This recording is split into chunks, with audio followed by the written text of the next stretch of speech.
Comment progresser en course à pied? Courir à pied fait du bien à l'organisme, ce qui est irréfutable. Car nombreux sont celles et ceux qui aimeraient le faire le plus souvent possible.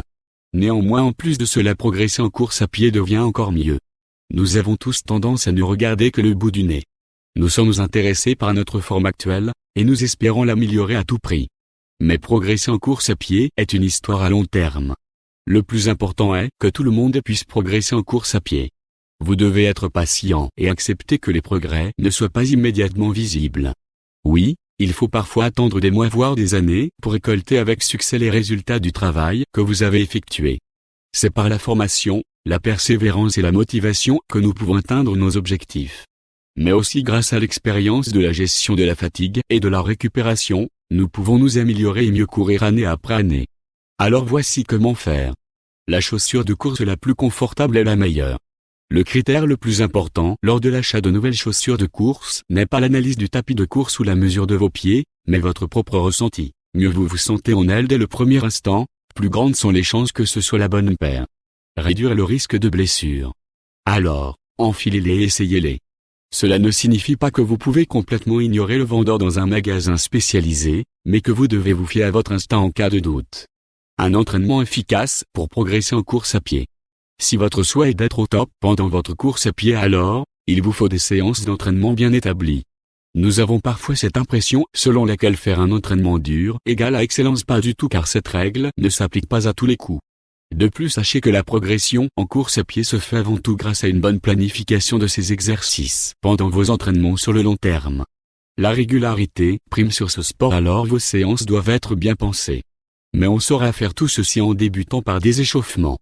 Sauter l'échauffement avant l'entraînement est l'une des plus grosses erreurs des débutants. Il est conseillé de faire un échauffement articulaire dynamique avant chaque course. Il s'agit d'un ensemble d'exercices, rotation de la tête, mouvements circulaires avec les bras, fente avec alternance des jambes, dans lesquels il se remplace sans délai. Des objectifs à atteindre. Pour une efficacité absolue, une progression doit s'effectuer suivant certains objectifs bien définis en amont. Déjà qu'il existe plusieurs types de courses à pied. Alors l'idéal sera la méthode pour laquelle vous optez pour atteindre vos objectifs fixés dès le départ. Lorsque vous savez ce que vous voulez, alors votre progression devient plus facile pour vous, à savoir quel genre d'exercice faire ou débuter la séance, par exemple. Courir plus vite ou courir plus longtemps? Faire une courte course ou faire une longue comme l'endurance? Alors savoir que l'on a un faible pour l'endurance et que l'on veut participer au marathon est un avantage pour vous, car il vous permettra de mettre un accent sur cette faiblesse pendant votre entraînement. Et vous donner une bonne progression pendant votre course à pied.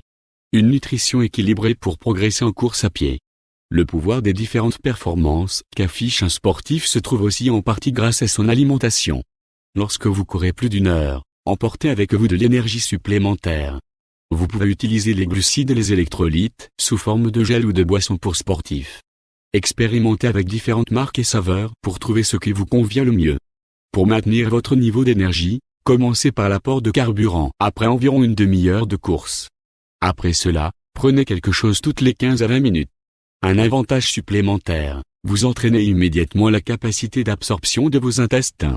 Offrez de la variété dans votre progression. Si vous voulez améliorer vos performances, vous devez sortir votre corps de l'ornière. Augmenter ses réserves s'obtient principalement en s'exposant à divers défis. Changez régulièrement de distance d'entraînement et jouez avec des allures de course.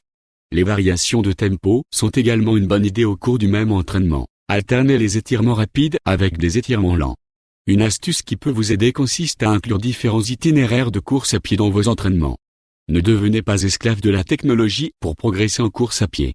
Les trackers de mouvement, les applications de course et les montres intelligentes avec GPS sont généralement d'excellentes aides à l'entraînement. Mais de nombreux coureurs en sont devenus accros et n'osent plus sortir de chez eux sans ces gadgets techniques. Vous devez effectuer au moins un quart de votre entraînement de course à pied sans équipement de mesure, pour garder le contact avec vos propres sens aiguisés. Soyez patient. Il faut du temps pour voir les résultats d'un travail bien organisé. Comme l'a dit Grotwetz, 9 fois vainqueur du marathon de New York. Dépêchez-vous lentement. Continuez, mais soyez patient.